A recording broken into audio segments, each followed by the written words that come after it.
Well, good afternoon, YouTube. I start talking and I immediately clear my throat. That wasn't very good.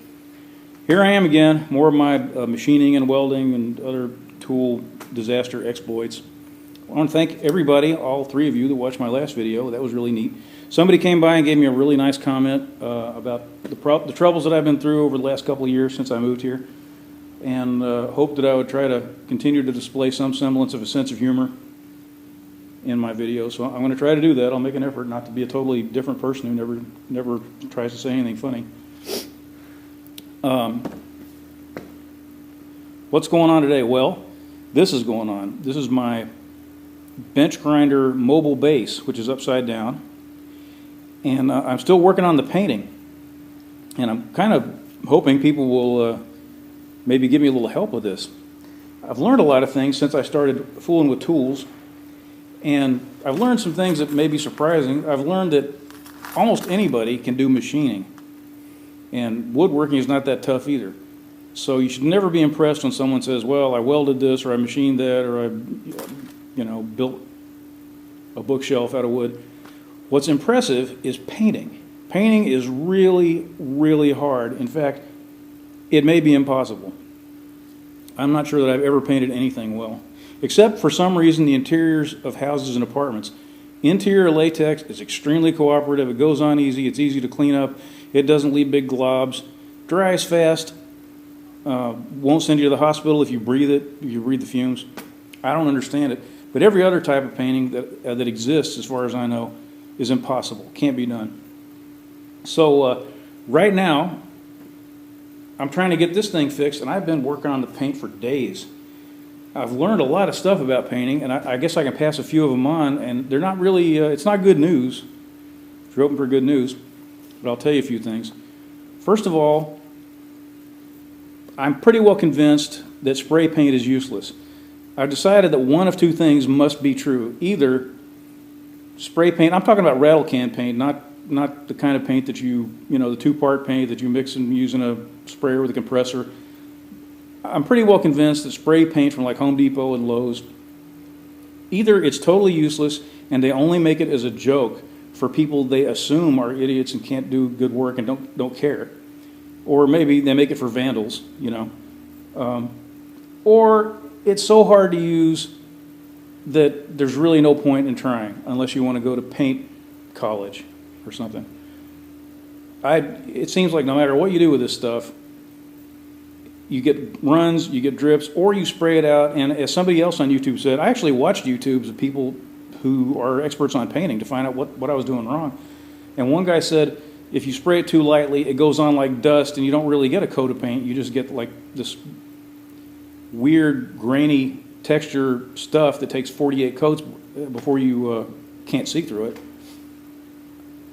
I don't know. I haven't had a lot of luck with this stuff. Also, there is obviously paint for brushes and rollers, which seems to work much better, but there's still some problems with it. And one of the problems there's a mosquito here. I missed him. Well, anyway, one of the problems with this stuff is brush marks.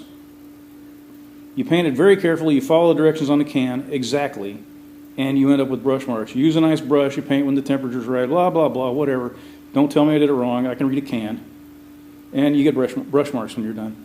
And I thought, well, I'm a failure.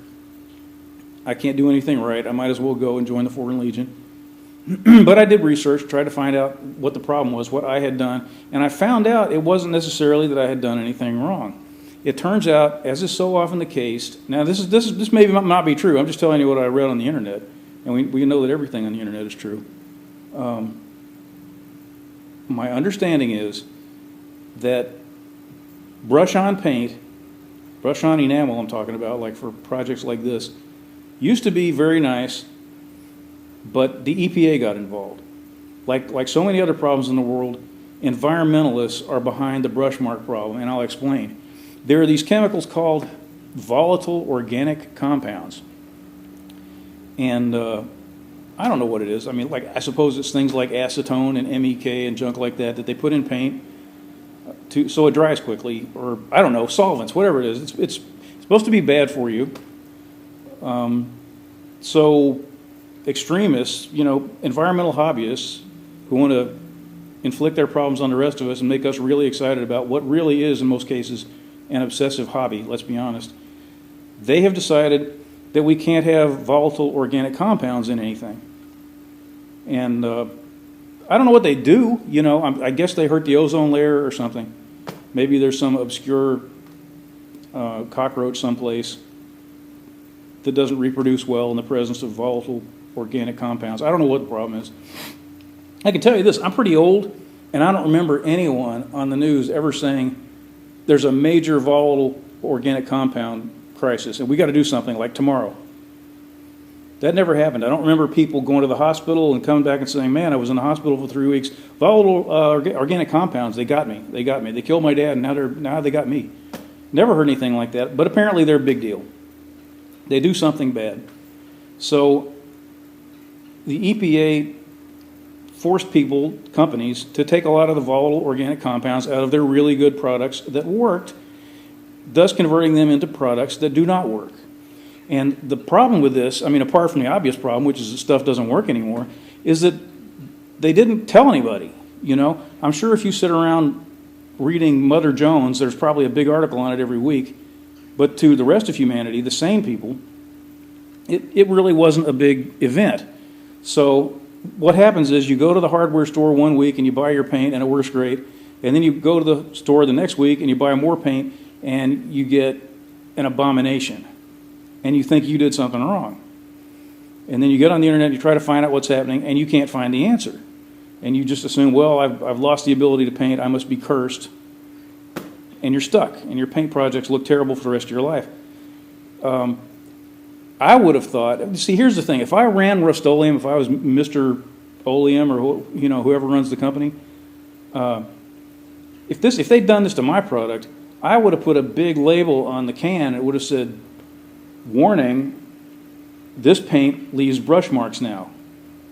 Or something. I would have come up with some way to let people know that there was still, something was going on and that it wasn't their fault. And so maybe people would look for their own solutions. I don't know. There should have been some way around this, but apparently there's not. Because here's the problem with environmentalists. Everything they want done has to be done yesterday. They can never wait a year. They can never wait 6 months. You remember when they gave us the fluorescent light bulbs that don't work? The curly ones that came from China? This was beautiful. They were supposed to be good for the environment. So they made them in Chinese factories with no environmental protection. You know, I mean, who knows how many millions of people died in China manufacturing these mercury-filled bulbs. Look that up. Thousands of Americans lost their jobs. We had people who worked in light bulb factories, and they're gone now. Because the incandescent bulb, suddenly having one in your house, it was like owning a Confederate flag and having Hitler tattooed on the side of your face. You just couldn't do it. So people went out of business. The Chinese environment suffered. The bulbs were expensive, and of course they said on the box, this will last 20,000 hours. And if you've ever tried these bulbs, you know in reality they last like 3 weeks. They go out, and the other great thing about them is I love this feature. It takes them a solid minute or more to turn on. Who thought that was a good idea? I mean, you go to the bathroom to do your business, and you're a minute into it before the light comes on. You know, you could be decorating the wall by that point. And I'm not joking. I mean, try it. If you got these stupid bulbs, go into the room where you got them, look at your watch, and turn them on. And do it at night. I mean, don't cheat. Don't do it in the daytime when you can see everything anyway. So just horrible, horrible products. And then what happened? Well, like 6 years later or 7 years later, technology caught up, and then we had LED bulbs, which are wonderful. Everybody with any brains loves LEDs. They use less electricity. The light is better. They last longer. They've gotten relatively inexpensive. But no, we couldn't wait for the good technology. We had to fire thousands of people and stuff houses with bulbs that legitimately did not work. And now our landfills are full of curly fluorescent bulbs, even though you're not supposed to put them in landfills, because that's exactly what I do with mine. When I replace them with LEDs, I put them in the trash and I take them to the dump. So sorry about that. Sorry, Ralph Nader. You know, sorry, Bernie Sanders. Done. If you don't like it, I'll give you the address of the local landfill, and you can go burrow through it and try to find them. So anyway, what I'm trying to say is, they're always giving us some kind of bad technology that doesn't work because, you know, when they don't get their way immediately, it's like a baby that doesn't have a pacifier. They lose their minds. So I don't know if the story about the paint is true, but it sure sounds like them. And well, you know what it's like? It's like the gas cans. Let me see if I have a terrible gas can over here. No, I don't. You know why? Because I changed all the nozzles on them. Let me see. Maybe I got one here. Well, here's one that's pretty bad. Okay. Yeah. Here's my really bad, environmentally safe gas can. This isn't even a really horrible example. This thing takes 3 hands to operate. I'm not kidding. It takes 3 hands to operate. 1 to hold the can, and 1 to depress this thing over here. 1 to hold whatever you're putting the stuff into. I mean, it's a horrible, horrible, stupid can. Another a great example of something they pushed us into before the technology was ready. So what did I do? Well, I went to eBay and Amazon, and I bought conversion kits. Like $10 a can, which is insane, but still, for $10 a can, more or less, you can get an old style nozzle and put it on your new style can, and you can also get a vent that you could drill a hole in the back of your can and stick a vent in it. So now you have a can with a vent, and once you've done all this, then your can works. So I've done all that with all my gas cans, except for 1 or 2 little ones. So anyway, they're constantly doing this to us. It's really infuriating. The problem with these people is that they're authoritarians. They say to themselves, I have a plan, I want to make this change because the environment is my hobby, and the problems that it causes other people do not matter. And they don't realize they're putting people out of work, they're destroying people's, like ethanol gas. I didn't have any idea what a horror ethanol gas was until I started buying chainsaws, because Hurricane Irma came through and knocked over a bunch of trees on my property. I had to buy chainsaws and small engine this and small engine that. And I found out that if you have a small engine, ethanol will choke it in about 6 weeks. That's about how long it takes for it to ruin your carburetor. So in order to fix that, you got to pay somebody like $100 to go through the carburetor, or you got to go on Amazon or eBay and pay $12 for an identical carburetor from China. I had a saw that went out, and I tried my best to fix it. I ended up paying somebody $125 because of ethanol gas. And the EPA is actually, it's even changing the additives that they put in. Like people used to say, well, you know, you put stable, which is an additive, in your fuel, and everything will be fine. And apparently they're changing the additives. The EPA is going behind the scenes. They're going, that additive works. There's something bad about it. We don't like it. It makes the hair fall out of the thighs of a mouse in Brazil. So no, you can't do that anymore. So I used stable, and I ran my chainsaws dry, and they still got clogged up. And I still had to buy Chinese carburetors. I finally found an additive which is supposed to work, and it's called, what is it called? Biobor EB. EB stands for ethanol buster. So it's kind of working. I haven't had any real problems with it now that I've got like 15 new Chinese carburetors. By the way, running your chainsaw dry will not prevent the problem, in case you're interested. Another thing that's been helpful is there's some places around me that have ethanol-free gas. I've been using that. Now you can go to Home Depot or Lowe's and buy yourself a can of pre-mixed gas. Guess what this stuff costs? $40 a gallon. 40. I may be underestimating that. I never bought it, so I may be slightly wrong about the price, but it's that order of magnitude. So that's really intelligent. I mean, I've got dozens of acres. You know, I'm not going to pay $40 a gallon so I can run my leaf blower and my chainsaws. It's just not going to happen. So anyway, that's my rant. But what I found out is there is a product that will make your paint work. And here it is. It's called Penet Roll by Flood. They make one for oil-based paints, and that's Penet Roll, and they make another one for water-based paints, and that's called Volatile, I think it's pronounced. And I went to Lowe's to get this because Home Depot only had the gallon size, and I don't know, it seemed like a stupid idea to get a gallon. So you put this stuff in your paint, and apparently this is one of those magical products like WD-40 that just does all kinds of stuff. I mean, like it's a good spring tonic, it's a hair dressing, does all kinds of crazy things. But one of the things it supposedly does is it makes brush marks lay down. Paints used to be what is called self-leveling. And that means if you brushed them and there were brush marks in them, that was okay because the brush marks would level out while they dried. But thanks to Ralph Nader and his friends, paint dries now before the brush marks can lie down. And Penet Roll supposedly makes the brush marks lie down. So I already had brush marks on this thing before I started applying Penet Roll. I made another mistake. I applied primer to this thing because the Rustoleum can, it said, oh, you got to use our primer. So I went and bought their primer, and I painted it with white primer. And the primer actually looked pretty good, even though, I mean, there were some drips with it. There were some problems, I'm not going to lie. But it basically came out okay, even though it was a spray can. But it was white, so that means you have to put 52 coats of the cover coat on it. And these things work out really good for Rustoleum if you think about it, because you're putting on 2 coats of primer at least, and then you're putting on maybe 7 coats, realistically, of this other stuff. Because otherwise there's little white bits that pop out everywhere. So I go on the internet and I find people all over the place saying they use the same paint I did, Rustoleum Farm Tractor Paint. I mean, that's what it is. Rustoleum Farm Implement and Tractor Paint.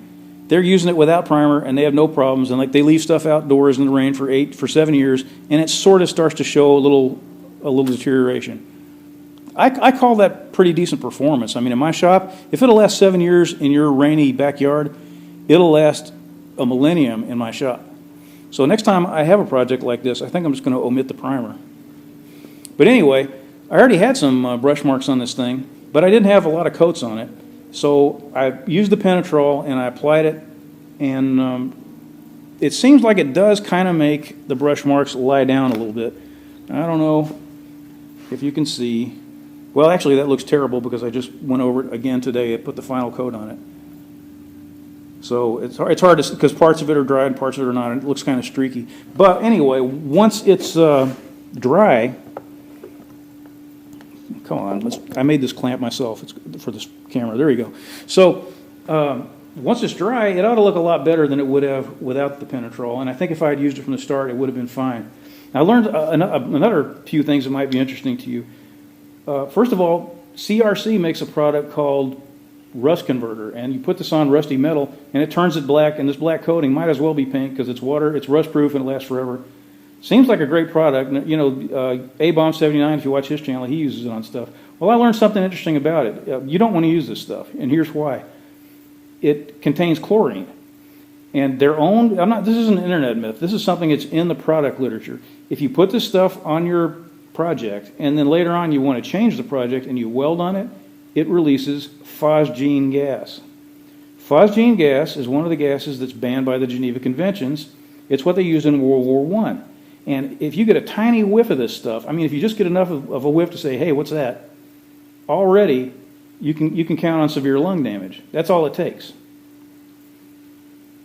So, if you weld on this stuff, you're going to have a problem. And what if you sell it to somebody else and then he welds it? So forget that stuff. I would never use it. So I hope that's useful to you. Another thing that's really neat is DupliColor. It's a company that makes spray paints. They make something called truck bed coating, and it's like this thick black paint. As far as I know, it only comes in black. They make a water-based version, and they make an oil-based version, or solvent-based, whatever. And I've used them both, and it seems like a water-based takes forever to dry, and I'm not so sure it's as tough. But the black stuff, the stuff that the poisonous solvent, non-EPA stuff, it's so hard, it can be hard to tell it from mill scale. I am extremely impressed with this stuff. So if you don't mind your project being black, it's a good thing to think about. I mean, I wish I had used it to prime this. 12 bucks a can or whatever, well worth it. So, what else can I tell you? Oh, probably the best thing on earth to paint something like this with is a product called AllGrip. And I know about this because my dad and my family used to have a huge boat. And AllGrip is a boat paint. It's spelled AWL-GRIP. It's a 2-part paint, so I'm sure it's incredibly poisonous, and just looking at the can will give you tumors. But I'll tell you how tough it is. You paint boat decks with it, and then you walk on the decks for 10 years, and it shows no wear. That's AllGrip. You clean it with brushes, you spray it with fish blood, it gets rust on it, and you remove the rust with Ospo, which is phosphoric acid preparation boaters use. Whatever you do to it, it's there forever, and it looks great, and it doesn't flake. Magnificent paint. So if you don't mind, I don't know what it costs now. Last time I used it was like 15 years ago, and it's like 15 bucks, or I'm sorry, like 40 bucks for a quart, I think. So it's very expensive, But if you put this stuff on your project, it's going to be there when Jesus comes back. I mean, it's fantastic stuff. Of course, I'm assuming the EPA has not ruined it. So that's something you might want to look into. Now, this is my limited knowledge of painting. This is, you're hearing from a guy who's painted a lot of things really badly. I'm doing my best with the information superhighway backing me up. That's all I got. So I expect to be done with this thing. Hopefully, I hope I'm going to be able to put the wheels on it and get it rolling around by day after tomorrow. The top still needs, which is obviously facing down now, may need a little touching up, and it's got to have some time to dry because, as I probably said before, anyone who tells you paint dries in 24 hours is a liar and should be put in jail for fraud. Any kind of paint that takes any kind of wear or pressure, really, let's be honest, 3 weeks. That's what you ought to give it to cure up, because it keeps getting harder and keeps getting harder. When they say 24 hours, they're just trying not to scare you. They want you to buy their product. So, but I think it should be tough enough to put wheels on it and use it very gingerly day after tomorrow. That's what I'm hoping. So this is my limited information perspective on this. And if anybody knows more than this, I hope you'll pipe up. Please don't give me an environmental speech because, I'm not in the mood for it. I didn't just fall off the turnip truck. I know better. Mother Gaia is a ball of dirt. I am not a son of Mother Gaia. I don't believe the earth is a spirit. And basically, I think it was put here to receive the contents of my septic tank and provide me with animals to kill and eat and wear as shoes. So, really not interested in that stuff. So anyway, this thing came out extremely well, other than the horrors of painting it. My whole garage, it's like my garage workshop. It's not. I keep calling it a garage. It's a workshop. It's not a garage. The garage is over 100 feet away. But I feel like my workshop has been held hostage while this thing has been in progress because I can't do anything out here. I'm terrified of throwing dust in the air. So every day I come out here and I slap some paint on this thing, and then I want to do something. I want to use my table saw. I want to weld some stuff. I want to do some grinding, whatever. I'm afraid to do it, so I go back in the house. So a couple of days from now, the hostage situation should be resolved, and hopefully I'll be able to do some more stuff. So that's where I stand right now. If you got any input other than an environmentalist lecture, which you do at your peril, I would love to hear it, because I've really had a tough time accumulating information about this. It's amazing how hard it is to do something as simple as painting something. I'm still glad I did it. There's no way in the world I could have gotten a stand this nice with wheels on it. You can get the big heavy ones that weigh 900 pounds that they used to use in factories. It's really not a great idea for a home shop. It's not just a good substitute. This is superior. It's lighter. It's more maneuverable. You can lock the wheels. It's going to stay in place. You're not going to push it over. I mean, okay, yeah, if you hit it with a forklift, yes, it'll fall over. But the 900-pound ones will fall over too if you really work at it. So I'm really pleased with it. The welds are very nice by my standards. And I look forward to making my next big welded project, which is either going to be the base of a welding table or a base for my arbor press, my Chinese arbor press, because I was too spoiled and impatient to wait for a date to come on Craigslist. So thanks a lot. Hope you enjoyed my rattling and prattling. So until next time, Chips O'Toole, out.